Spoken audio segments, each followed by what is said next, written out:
இயேசு கிறிஸ்துவை உள்ளத்தில் பிறக்கும்படி இடம் கொடுத்த அனைவருக்கும் அவரின் நாமத்தில் வாழ்த்துகிறேன். அனைவரும் கிறிஸ்துமஸ் பண்டிகையை சிறப்புடன் கொண்டாடி கொண்டிருப்பீர்கள். மிக்க சந்தோஷம். எல்லாரும் கொண்டாட வேண்டிய ஒரு விஷயம்தான். ஆனால் சிந்திக்க வேண்டிய காரியங்களும் உண்டு.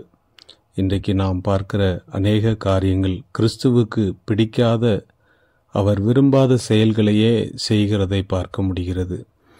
ரோடுகள் தோறும், தெருக்கள் தோறும் வண்ண வண்ணமான விளக்குகளை எரியவிட்டும், மேலதாள வாத்தியங்கள், பட்டாசுகள், இவைகளுக்காக பல லட்சங்களை செலவு செய்து வாகனங்கள், பொது வழியில் வாகனத்தை ஓட்டி இடத்தை அடைத்து மற்ற புறஜாதிகள் செய்வது போல தேவனுடைய நாமத்திற்கு விரும்பாத காரியத்தை செய்து பல லட்சங்களை வேஸ்டாக செலவு செய்து கொண்டிருக்கிறார்கள். ஒவ்வொரு கிறிஸ்து பிறப்பின் நேரத்திலும் பல லட்சங்களை கண்ணை மூடிக்கொண்டு வாரி குப்பையாக எறிகிறார்கள். அநேகர் ஆகாரத்திற்கு, வஸ்திரத்துக்கு வழி இல்லாதிருக்கும்போது தேவனும் அதைத்தான் சொல்லுகிறார். பசியுள்ளவனுக்கு உன் ஆகாரத்தையும், வஸ்திரம் இல்லாதவனுக்கு வஸ்திரத்தை கொடு என்று சொல்லியிருக்கிறார்.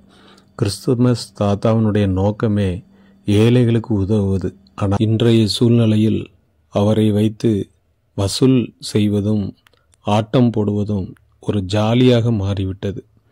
அநேகருக்கு உதவி செய்யும்படி ஏற்படுத்தப்பட்ட நிலைமை இன்றைக்கு தெருவோரங்களில் வித்தியாசமான சூழ்நிலையிலே பார்க்கப்படுகிறது. ஆண்டவர் எப்படி இதில் மகிமைப்படுவார்? கிறிஸ்துமஸ் தாத்தா ஆடிக்கொண்டு வருகிறார், பாடிக்கொண்டு வருகிறார் என்று இயற்கைக்கு அப்பாற்பட்ட செய்கைகளை எல்லாம் செய்து அதில் சிலர் மரணம் அடையக்கூடிய வேதனையான செய்திகளையும் கேட்கும்போது மிகுந்த துக்கமாயிருக்கிறது. கிறிஸ்துவின் பிள்ளைகள் மிகவும் அமைதியானவர்கள், நல்லொழுக்கம் உள்ளவர்கள் என்கிற நிலைமை மாறி வருகிறது.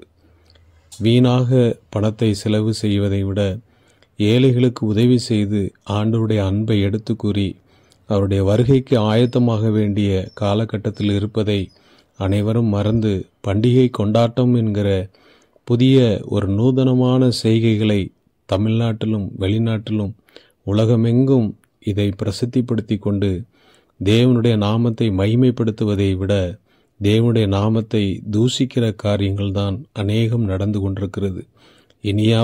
இனி வரப்போகிற வருஷத்திலாவது கிறிஸ்துமஸை, கிறிஸ்துவின் பிறப்பை கூறி அவருடைய 2ஆம் வருகைக்கு ஆயத்தமாகும்படி நாம் சிந்தித்து செயல்பட வேண்டும் என்கிற கருத்தோடு, கவனத்தோடு உங்களிடத்தில் இந்த பதிவை வெளியிடுகிறேன்.